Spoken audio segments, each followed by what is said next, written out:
Hey guys, it's Sue. Welcome back to my channel. I'm so glad you're here.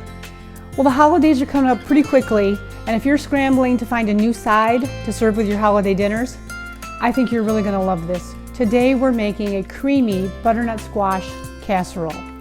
We're going to be making this completely dairy-free. We're going to be using coconut milk.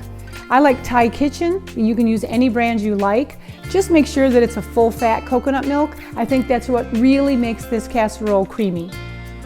This is so good, with just the right amount of spices to enhance that butternut squash flavor.